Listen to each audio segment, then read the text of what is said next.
sada na engleskom. Hello and welcome everybody.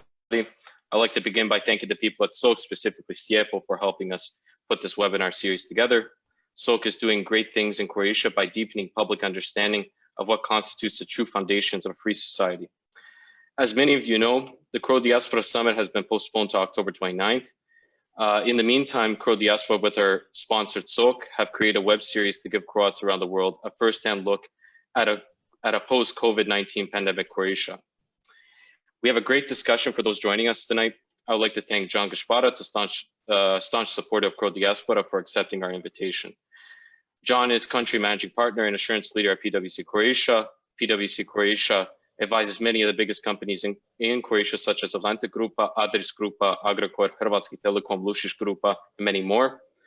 I believe that he has been probably very busy the past few weeks, and he has probably a great insight into the private sector in Croatia and what's going to happen afterwards. Unfortunately, Boris Debic was not able to join us tonight because of an important meeting at Google. And the structure of tonight's discussion is as follows. The discussion will last around 30 to 45 minutes, and we encourage you to actively ask questions in the comments on Facebook and Zoom. At the end of the discussion, we'll have some time to answer your questions. If we do not get to your questions, we'll be making an FAQ, frequently asked questions document in our website. I'll be popping back in towards the end of the discussion, so I hand it off to Stjepo. Who's disappeared? Yeah, he's disappeared. Okay. Thank you. Okay. I propose that we continue in English, if that's all right, and no problem. We can switch back if necessary for questions. Questions, yeah. I want to thank John for agreeing to join us this evening. I know things are very busy and everyone's working from home. So John, considering our topic tonight about the post-corona business climate and how Croatia can better prepare for this, I thought it might be best to start out with your experience in your own company at PwC. What has changed in the last month or two? How is PwC as a global company preparing itself for these new circumstances? What could the new normal look like? And then we'll continue from there. So go ahead, John. Sure. First of all, thanks a lot for the invite. Mata, thank you. And Stjepo, thank you for the invite. A pleasure to be here. Yeah, let's get into this. Listen, I think PwC in one way, because of our investments in technology and the nature of our business, I think we've actually been preparing for this for a long time. Those investments are paying off now. Case in point is that we do a lot of work digitally. We have the audit business, we have the tax business, we have an advisory business, amongst others, and a bunch of sub lines of services within those businesses.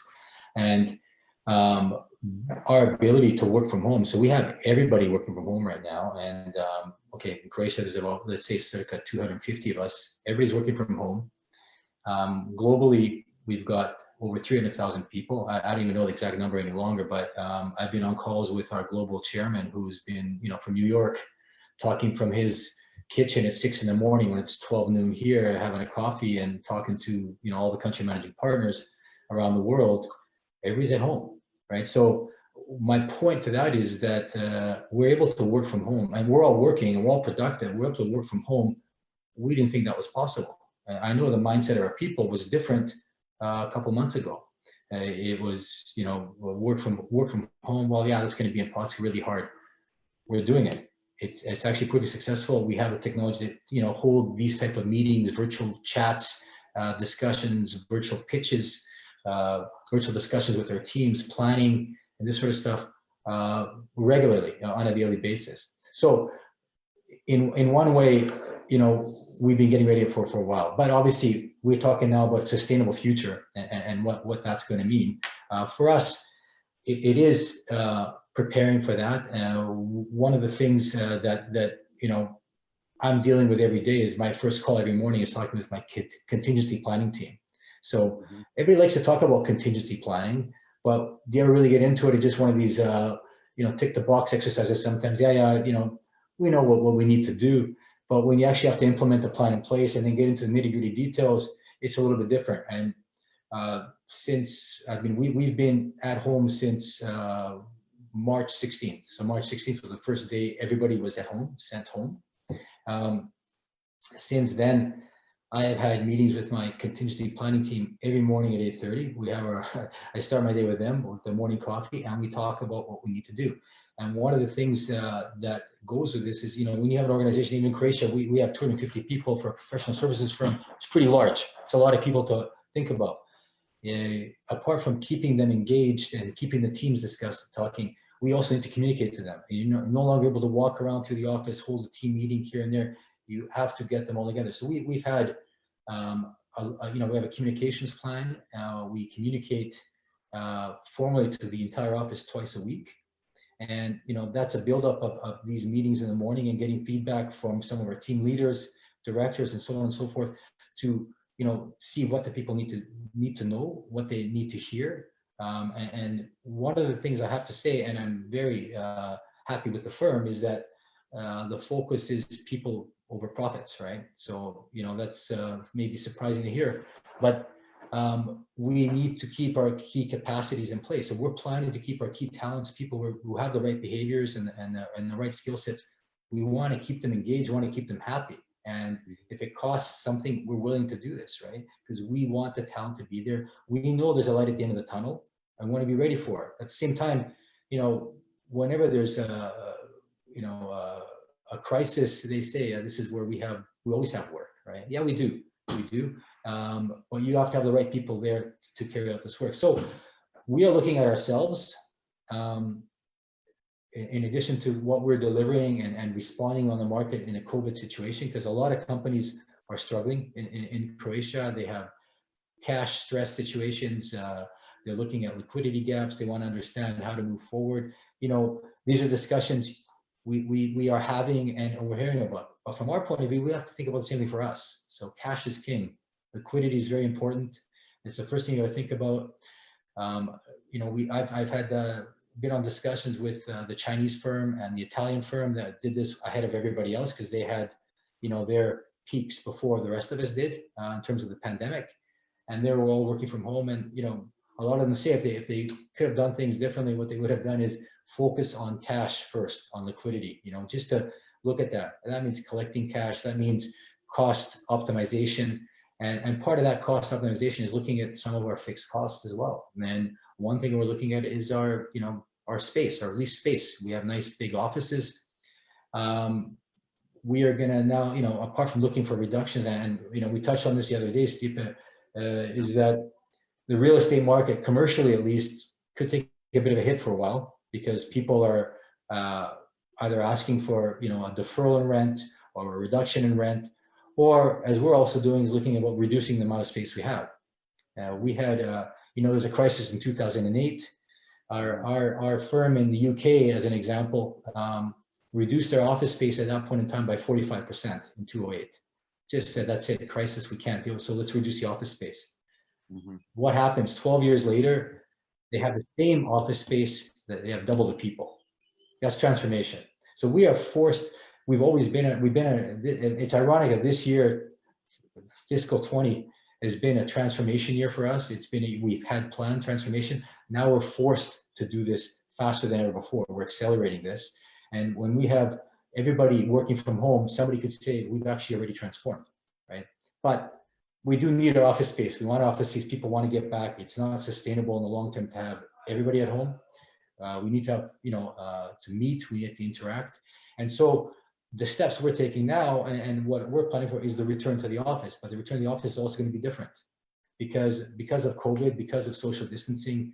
We normally have 216 seated places in the office. We've now done the work and mapped out our spots, and we're down to 109. So at full capacity, we will maximum have half our people in the office. Mm-hmm. Okay. So these are some of the things that we're doing to protect our people, protect our business, and to get to the next place and what the new normal could look like going forward. And that new normal would mean, you want to come to the office, you got to book a spot, right? You've got to get a spot in the office through a hoteling sort of application, which we're going to be using, and then seeing how that goes forward. Again, my last point I'll say before I carry on too far is that one of the ways we're understanding as well is we're conducting surveys on a weekly basis with our people to see how they're dealing with working at home. I mean, when you're working at home, one of the things is the internet strength, speed, these sort of things, interruptions. You have kids everywhere, spouses. Some people live in apartments, not in houses. It's very difficult, right? So they need to be back in the office just to be able to work and function. And the kids aren't in school, right? We know that as well, right? So these are some of the obstacles there, and we're trying to deal with it. And one of the other things that happens is that people actually get depressed. They get scared being at home after a while. They have no interaction. They have a different situation. They're not getting out much. It's a little bit scary for them. So apart from, physically trying to keep them healthy, you have to psychologically think about what's going on. We see now at this point in time that through surveys with our people that, at least half the people are happy to stay at home going forward permanently, coming to the office once or twice a week. And that's it. And I'll be honest, I've actually enjoyed it as well myself. It's been good to be home with the family, the kids, with my wife, and you have time. One of the things you can be, there's a lot downfall in productivity in certain instances, but in other instances, when you do meetings, you're not driving between places to get there. The logistics are such that I just press the button, I'm on another meeting, right? I'm there. I'm not in my car driving anywhere, right? So there's a lot of productivity in that respect. But the other side is, you have time for yourself to, do some fitness and these sort of things, perhaps eat better. I see, right? So some of the things we're thinking about. Yeah, I appreciate that. Thank you. I also have been teaching online now for almost 2 months, and it's been functioning quite smoothly with lectures and with the students. At times I miss the interaction in the classroom, but actually it's gone better than I expected. And we're not behind, and it gives me the freedom to do other things. I don't have to hurry to get to the university and so on. So Croatia, in many ways, is not behind the curve as far as this information technology goes. Our university prepared quite well and was on the ball, and we didn't lose any time really. We immediately went digital and online, and it's worked quite well. You mentioned the last crisis in 2008, and we know that the recession at the time lasted for a considerable amount of time in Croatia, longer than in other countries. So we came out weaker and slower than other economies from that crisis, and we don't want to repeat that again.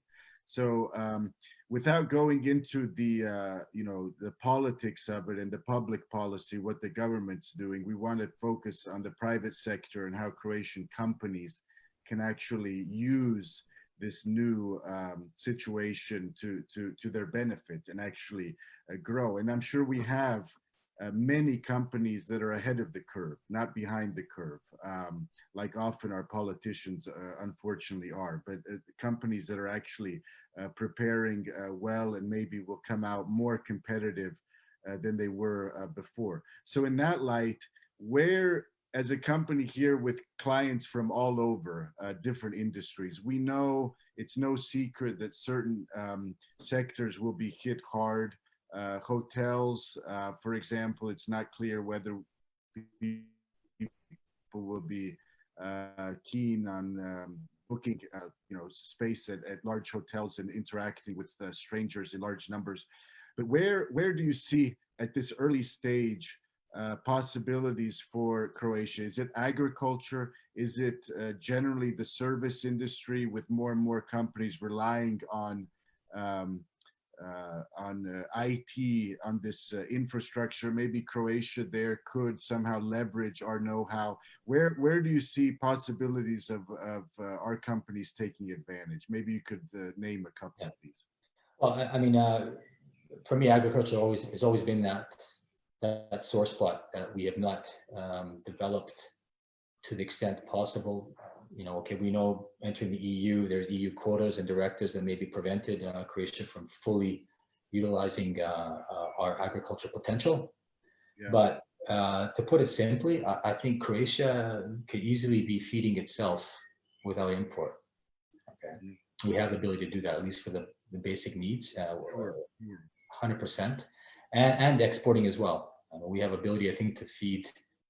I think the estimates are, 10, 11 million people. There's 4 million, and actually that number is declining, right? So agriculture is one that I think that really needs to be looked at closely. We've seen, a slight jump in terms of the farmers getting a lot more business these days because people are, turning to them and trying to get their produce from them. But that's just the impact of the crisis at the moment. Going forward, I think what we'll see, is greater opportunity in that segment. There's a need for it, okay? And, I know you said talk about private sector, but part of the private sector is going to be impacted by policy of the public sector, and the public sector is one that's going to have to drive that to some extent. Obviously, somebody else, private sector, is going to have to see opportunities and try to push that further to see that there's a lot of land that can be cultivated and used in that respect. So agriculture for sure. I think technology is there. We have, we produce a lot of great engineers and a lot of great innovators. And I'll tell you, my experience to date has been, we're involved a lot or getting a lot more involved in startups and innovators. And you see a lot of hubs. There's a lot of startup hubs in Croatia, Osijek, Rijeka, Zagreb, Split, to name a few. And you'd be surprised how many hubs we have, but you'd also be surprised that the top innovators get picked up by, funds from the UK, the US, whatever, and these people shift their operations, and that know-how and knowledge goes away. Now, the interesting thing is that because of this crisis and the least temporary inability to travel like we used to, and people to come into our country like they used to, it's a chance for us to maybe, regroup and say, let's really stimulate this segment, to get new ideas for technology and build up our own infrastructures to a way that, it's never been done before. So that to me is part of the, part of the country's transformation, but it's keeping a skill set here. And I'm not going to say it's going to end up, keeping young people here, but they're the ones who are there, right? So this is the talent pool could potentially be retained here a little bit longer, which is not a bad thing, right? Yes. And the local investors may actually take a closer look at them now instead of looking for opportunities elsewhere, right? So this is, there could be a synergy coming out of this naturally that was not expected, right?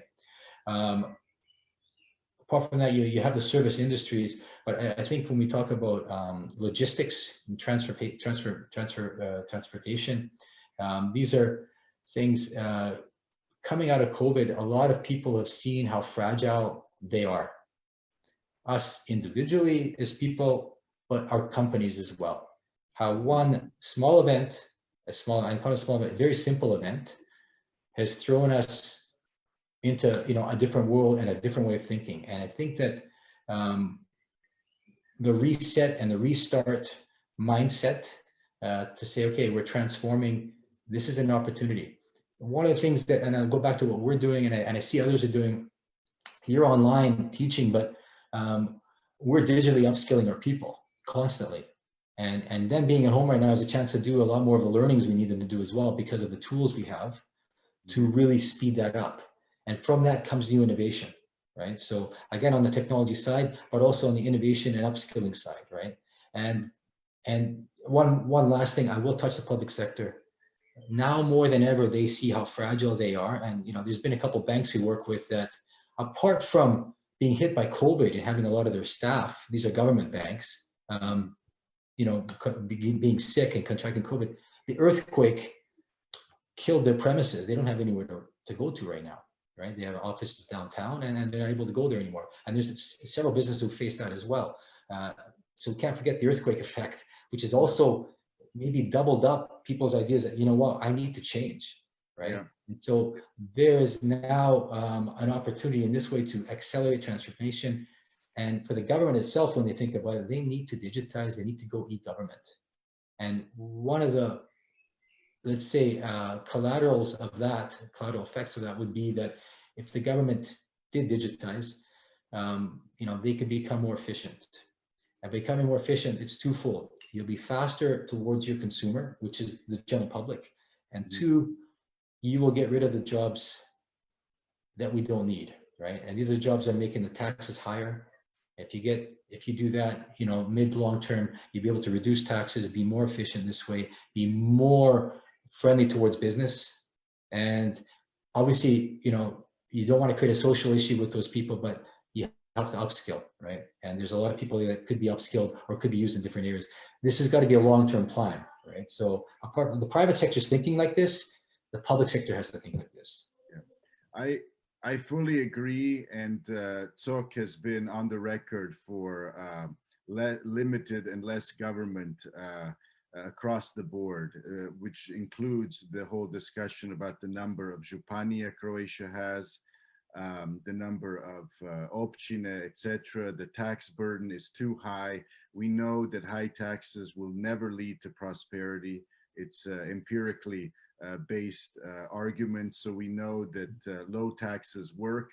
And that's part of the reason the last recession did take so long. It took so long to recover, is because structurally we have these weaknesses still in Croatia. And we need to drive the discussion. I'm very pleased with the emergence of this new group, Glas Poduzetnika, that's been heard, and they've been able to insert themselves in the whole discussion, and without relying on the traditional groups, HGK and others. They've been able to kind of bypass these old structures and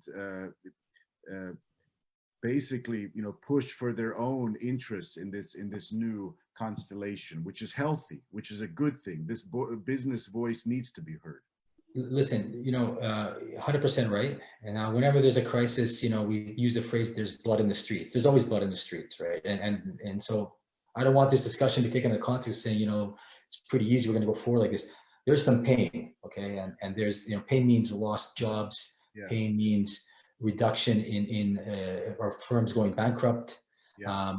But the ones that will go usually are the ones that are, not sustainable in the first place. And this particularly is going to be true in tourism. There's been people who invested big this year to be ready for the tourism season, and that's really going to waste, right? So, and they borrowed money to do that, right? So, public sector and private sector alike, some of they're going to rethink their investments, their big bets, right? So we're talking about this a little bit offline before, but one thing is to provide support to the economy, okay, to companies in this time of crisis. Another thing is to rethink your strategy, revisit your growth model, and look at, what specific policies you need to go to create resilience going forward, so that in a future shock, a future type of incident like this, and we said this, there could be a second wave of illnesses. If there is, they're going to be coming, we're going to be doing the same thing over again. How ready are you then? If you haven't learned your lesson by then and haven't done anything to transform, if you don't come out of this different and hopefully stronger and a little bit wiser, something's wrong, right? Then you're in real trouble, right? And that's the same with the government, right? So they've got to, you can't, there's no more business as usual in terms of the way it was pre-COVID.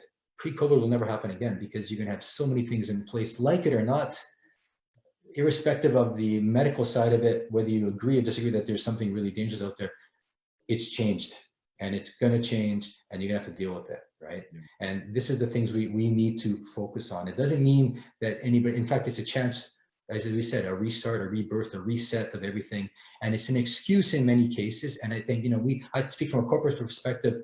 When I start saying, yeah, we might reduce salaries, there might not be bonuses. Everybody understands, because we're trying to save jobs and be lean through this period until we, regroup and move forward in a quasi new normal way. Well, the government, at the same time, let's keep the politics out of it and just say, listen, you need to get smart right now, and you need to make some of these decisions. Crisis means you have to make a decision. That's what crisis is. So the government themselves has to see that. It's one thing to, again, give support. It's another thing to say, hey, we're going to change our bets now. We're going to invest into this. Is it going to be agriculture? Is it going to be something different?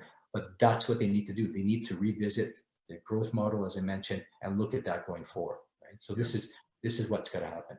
Yeah, I for some time I'm a believer that high taxes also creates by nature tax evasion, and people want to avoid paying high rates of taxes. And if the government would accept that kind of simple logic, that lowering the tax rates will actually maybe even increase revenue, because in the end people will be more honest because they know the tax system is fairer than it is today.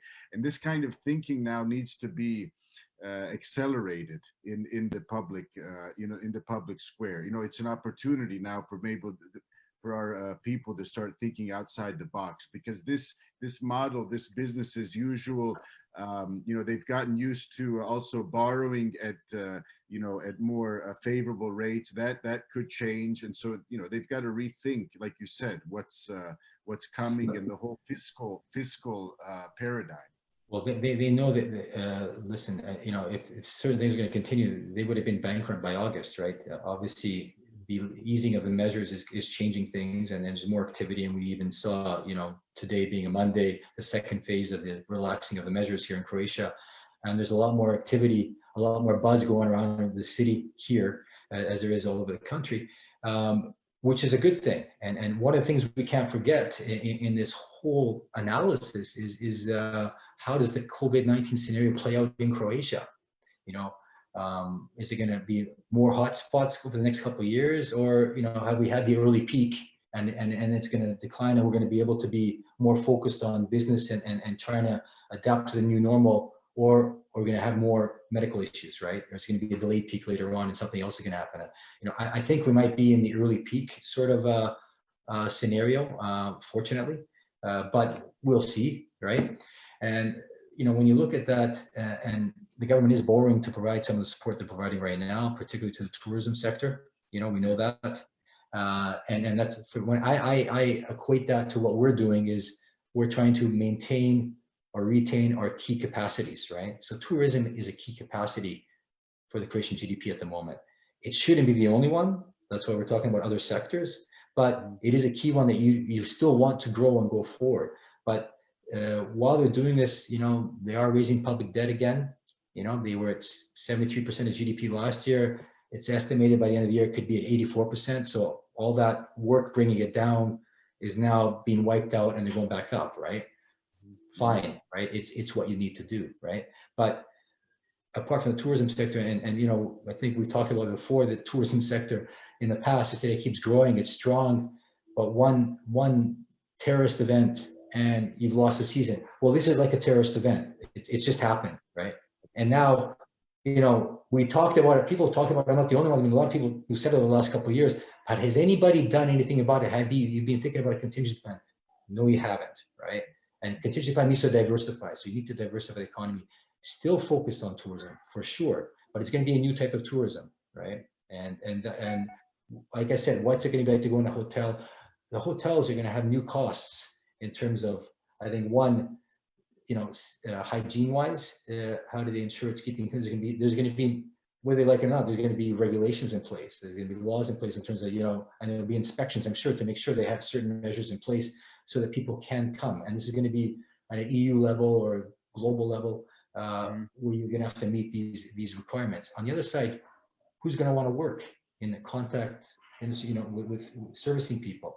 Yeah. Is that cost going to also increase? Yeah. Is the cost of medical care going to increase because frontline workers? Likely. It's like danger pay, right? Are you going to have danger pay for this? Like dealing with people like that? I'm just putting it out there. Yeah, that brings me to the next point. We have Crow Diaspora as a co-host of this, and one of the things that obviously we want to discuss is, whether this could spark a greater interest in return to Croatia. We know many of these countries where Croatians are living around the world are also hard hit, maybe harder than Croatia. Yeah. And so maybe some people who weren't thinking seriously about making a move see Croatia now in a different light. We fared pretty well as far as the numbers go. It hasn't been a complete disaster health-wise. We've done relatively well, and perhaps it could be a new opportunity if the economy picks up and there isn't, like I said, a deep and long recession. Perhaps it could bring people back who have either recently left and now would be easily brought back, but others like ourselves who grew up abroad and maybe would give this a second thought. I don't know what you think about that.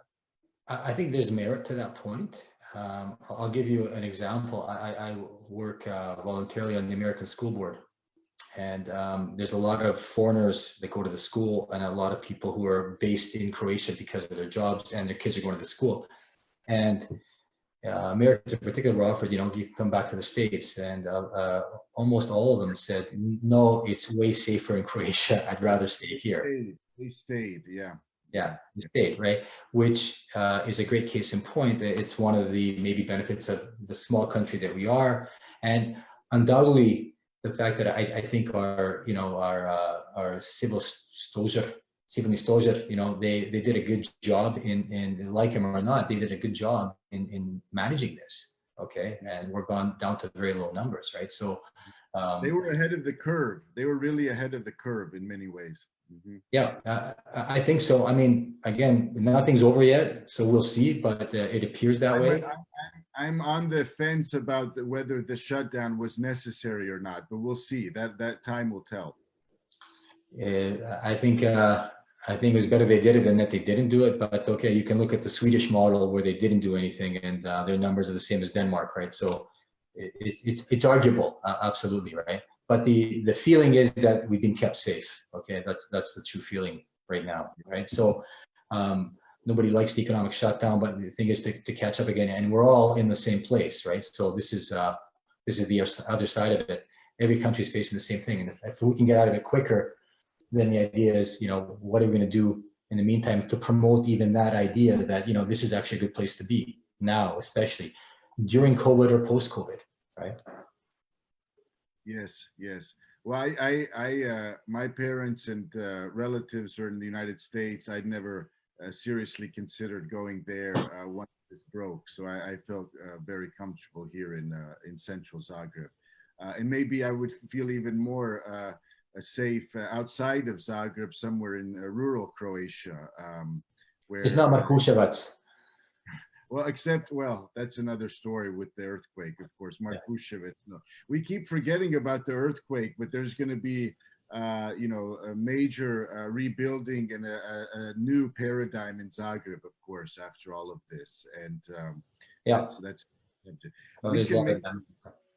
We could stop here and see if there's questions. I see some comments on the Zoom chat. Do you want to come in now, Mate, and maybe ask a question or say something from the comments? Yeah, sure. There's also a lot of questions on our Facebook page as well, but I think that probably we should start with our Zoom page. So Mia Pika 2 asks, what do you think are going to be the potential losses in the tourism sector, and what its effects will be on the Croatian GDP for 2020? So hoteliers, for example, 25% of the last year's profit, they'll be lucky to get that, she adds. And she also says that, but lots of people also will remain jobless. And despite the fact of denial, locals will say, it's also, there's this big narrative in Croatia that the locals might be able to go to the tourist destinations. Well, do you think that this is a question for John, or would you like to both answer it? Or John, do you have some thoughts Sure, on that? I have some thoughts. I mean, that's sure. It's a good question. It's probably the most relevant question because this is the biggest part of our GDP. So thanks for the question. Overall, GDP is expected to be, varying amounts, but the estimation right now is to have a 6.2% decline in GDP this year because of this, okay? And that's primarily because of tourism. Now, who are the big losers here? I think some of the biggest losers are going to be not just the hotels, but the tour operators. Okay, some of the there's the ones who do transport as well, people who do that within the country. Now, having said that, and you may not be aware, but the Croatian government has been negotiating with neighboring countries, some of our best customers in terms of tourism, being the Austrians, the Hungarians, the Czechs, Slovaks, and they're near negotiating. And I've even heard from people in those countries that, you know, they're negotiating that they allow them to come to Croatia in the summer. So we could have, despite the worst case scenarios being zero tourism, at least external tourism or foreign tourism, there probably will be an influx of tourists at some point in time coming in that will definitely bring something back to these companies. But the estimates right now, in the direct answer to the question, the GDP is expected, the minimum to be reduced by 6%. Stjepo, you heard maybe 9%, right? So, you know, numbers vary depending on who you're talking to, but it's definitely going to be bad. Okay, that's you know, a 9% or 6% decline in your GDP. That's horrible. That's huge.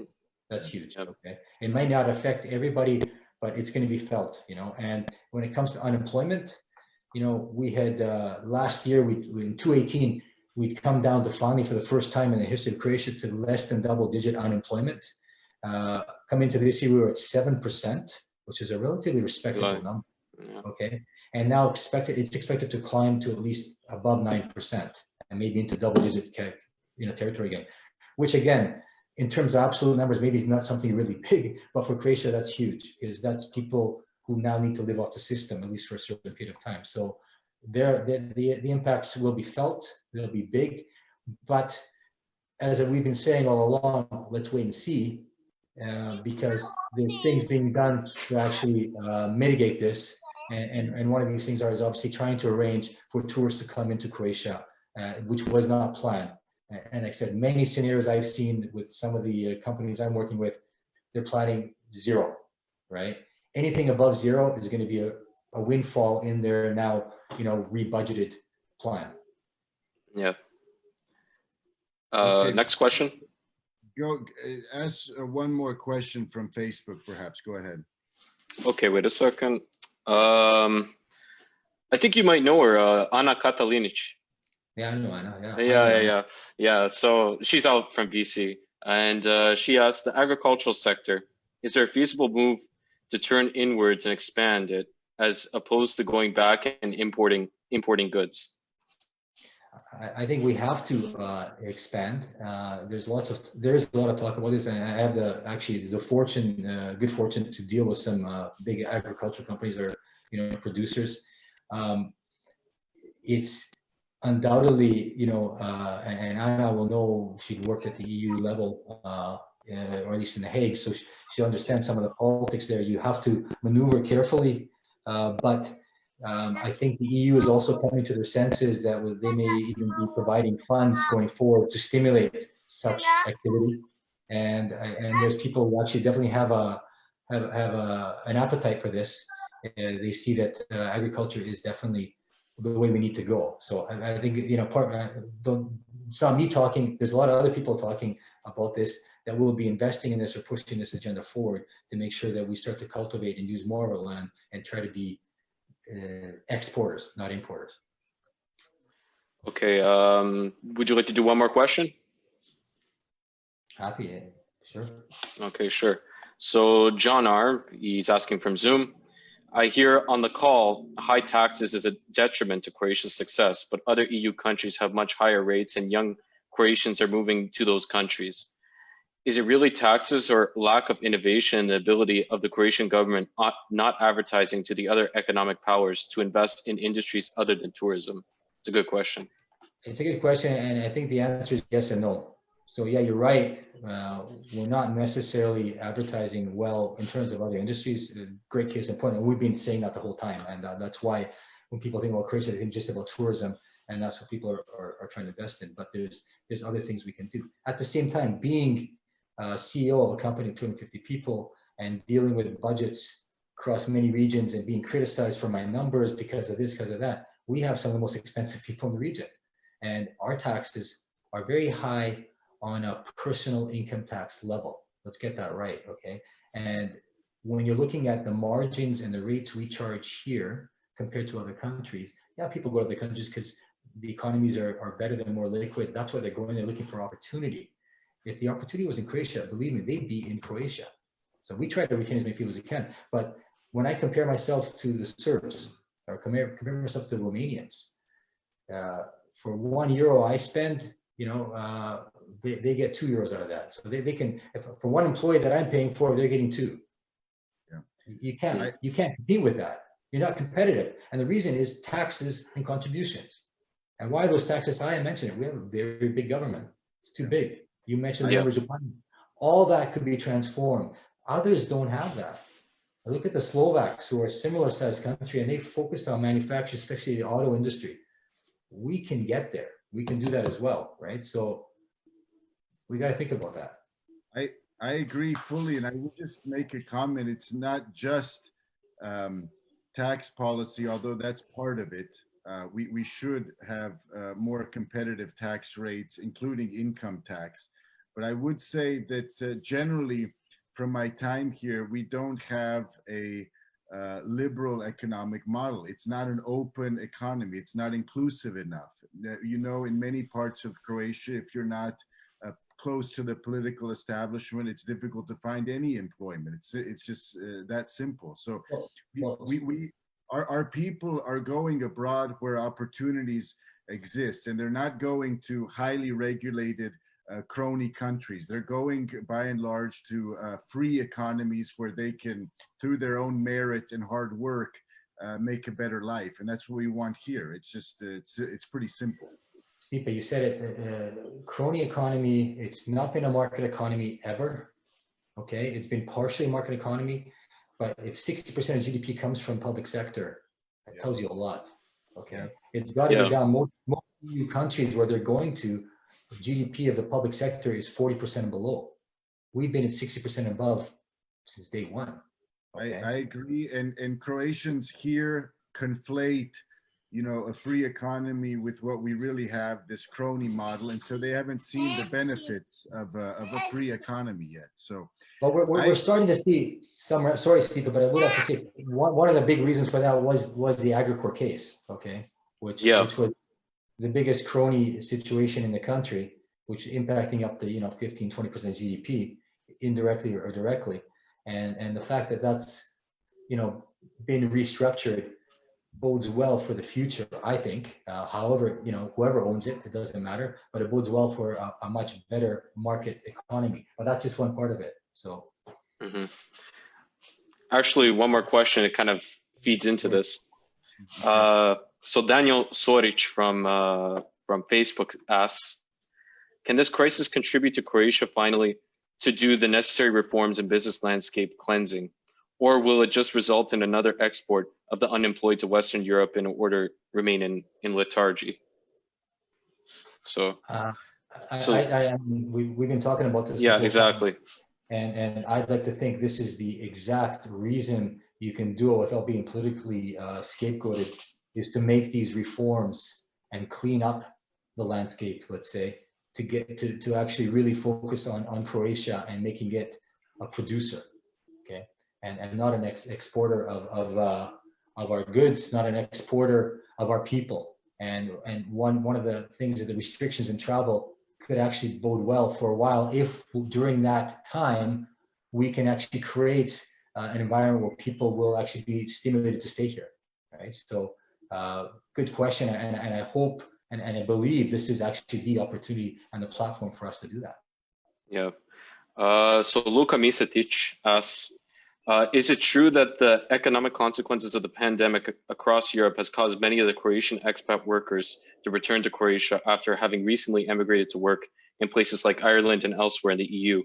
What are the numbers? What impact will the return of these Croatians have on Croatia economically, both good and bad? I don't have any numbers. I have not heard anything about that. I know I have people who are on secondment elsewhere, and they've not returned, right? So they're staying. Actually, I had one individual who moved to the Netherlands 2 weeks before the pandemic, and she's there. She's staying there, right? So others in the States, and they continue to work. right? Well, So, I specifically remember I posted something on the Hrvati u Irskoj in the group, and a lot of them said that it's better for them just to stay there and take unemployment. You know, it's higher than the wage that they would get in Croatia, and then they could wait it out. So, and they're also I not don't. a burden on our economy that way, you know? Yeah, I guess not. Yeah. Okay, let's see. Well, thank you, Luca, for that question. I'm pleased that you're following this discussion. I guess if you're in New York or wherever, so thank you. Mate, I've got literally about 2 minutes before I have to leave, so we should maybe try to wrap this up Sure, shortly. no problem. I saw your son. He was trying to take some of your fame.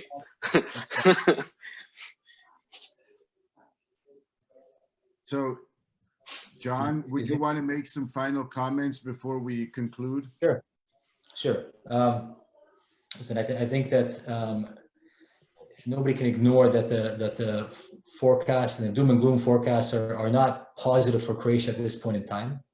Okay, but it's at this point in time, and we've seen that even the estimates are changing weekly, sometimes daily, for what the potential impact would be or will be. I'm happy to say that there are government actions in place that they're trying to implement to mitigate this to the maximum extent possible, so that we come up with hopefully an end result that's much less damaging than is initially thought to be.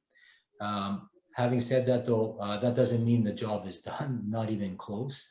I think for the next few years, you know, as I said, there's a platform right now to transform, and we're doing it.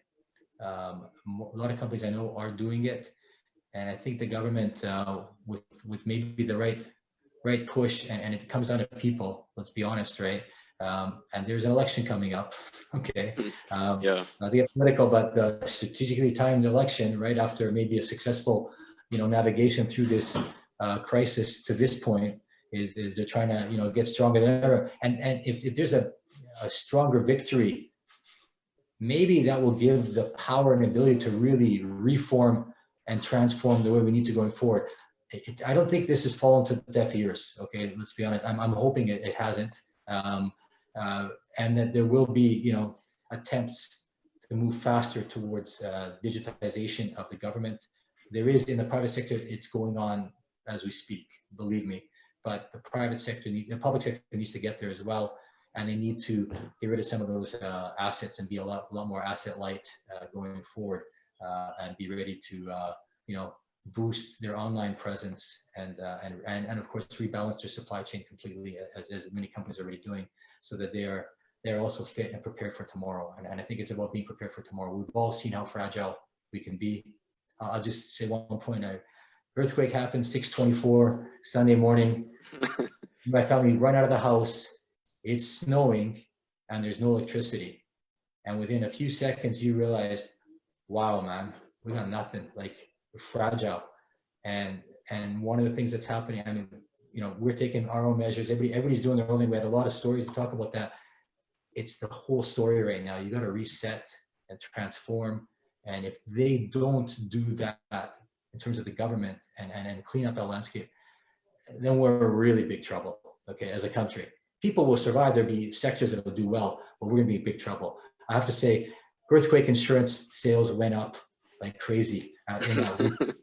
I know people in the industry. So people are listening, people are aware, and people are ready to adapt. And my experience has been that, you know, even with my own people here at PwC, you know, the number of people willing now to work from home is shocking.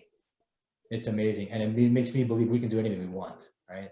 And if we can do it as a small group, I think that, you know, they're all Croatians, they're all people born here. We have people that are willing to make changes and are listening to the science, right? So. Thank you for that, John. I will just finish by saying I want to be on the record that I think in these upcoming elections, it looks unlikely, but that voting by post and by electronic voting must be in the future made possible, and we want to maintain pressure on the politicians to make it easier for Croatians to be engaged in politics and not harder. So thank you. I'm going to have to run. And Mate, much appreciated that you put this together and arranged this webinar. No, thank you. And hopefully it's not going to be the last one. Okay. Ivan says, Hi, Ivan. thank you. Thank you very much. Thanks. Pleasure. Thanks a lot, guys. Okay. See you guys. Okay, bye, everybody. Thanks. Bye-bye.